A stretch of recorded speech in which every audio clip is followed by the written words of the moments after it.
और अगली खबर, समंदर में अब दुश्मन की खैर नहीं। भारतीय नौसेना ने एक साथ 2 जहाज समंदर में उतारे हैं। आईएनएस मालपे और आईएनएस मुल्की नाम की ये वाटरक्राफ्ट बेहद अचूक हैं। ये पानी की सतह में रहकर समंदर के अंदर दुश्मन की हर गतिविधि का पता लगा लेते हैं। आईएनएस मालपे और आईएनएस मुल्की स्वदेशी हैं और कोचीन शिपयार्ड में बने हैं। Anti submarine warfare shallow watercraft project के तहत कुल 8 ऐसे जहाज बनने हैं और इस सीरीज में ये चौथे और 5वें जहाज हैं। ये दोनों जहाज माही श्रेणी के हैं। इन्हें पनडुब्बी का काल कहा जाता है और इन जहाजों को समुद्र तटों पर ऑपरेशन करने में महारत हासिल है। इन पोतों का दक्षिण नौसैनिक कमांड के flag officer commanding in chief VADM Srinivas की मौजूदगी में जलावतरण किया गया है।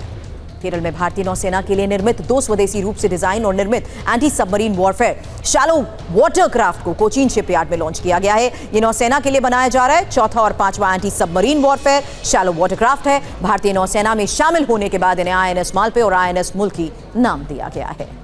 हालांकि मालपे और मुल्की भारतीय नौसेना के लिए हाल ही में लॉन्च किए गए 2 anti submarine warfare shallow watercraft हैं। मालपे और मुल्की नाम के जहाजों की खासियत अब आपको हम बता देते हैं, क्योंकि इसकी लंबाई 78 मीटर बताई जा रही है और वजन 900 टन। क्षमता के बारे में बात करें तो 1800 समुद्री मील की ये दूरी तय कर सकता है। अब इसमें खास बात यही है कि दुश्मन की पनडुब्बी पर बारीक नजर बनाई जा सकती है। समुद्र के नीचे खतरे पर नजर और अत्याधुनिक जहाजों में वाटर सेंसर भी लगे हैं। समुद्र के अंदर माइन बिछाने में भी ये सक्षम है। हालांकि खोज बचाव ऑपरेशन को अंजाम इनके जरिए दिया जा सकता है। हालांकि आईएनएस मालपे और आईएनएस मुल्की की खासियत आपने जानी, किन हथियारों से ये लैस हैं ये भी जान लीजिए, क्योंकि हल्के वजन वाले टॉर्पेडो, पनडुब्बी रोधी युद्ध रॉकेट और क्लोज इन हथियार प्रणाली, रिमोट कंट्रोल गन, ये भारतीय तटीय सुरक्षा और सामरिक क्षमताओं को मजबूत करने में महत्वपूर्ण भूमिका निभाएंगे। और इन जहाजों का मुख्य उद्देश्य होगा एंटी सबमरीन युद्ध, जो भारतीय नौसेना की सामरिक क्षमताओं को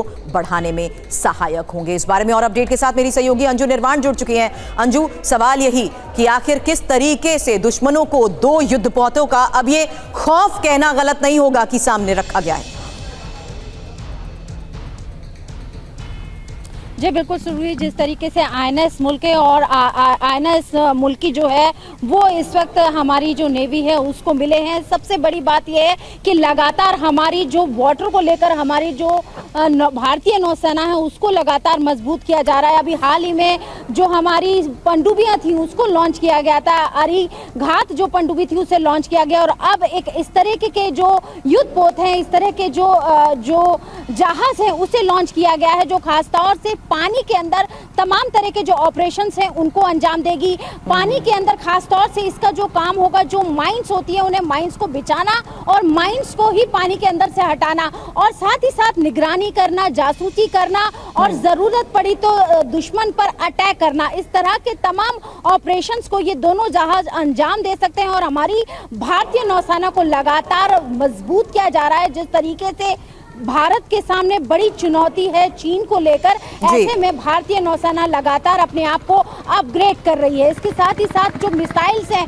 उन पर भी काम किया जा रहा है। K4 की जो मिसाइलें हैं उन पे काम किया जा रहा है और अब K5 की मिसाइल्स पे भी काम किया जा रहा है। तो इस तरीके से भारतीय नौसेना लगातार मजबूती की ओर बढ़ रही है।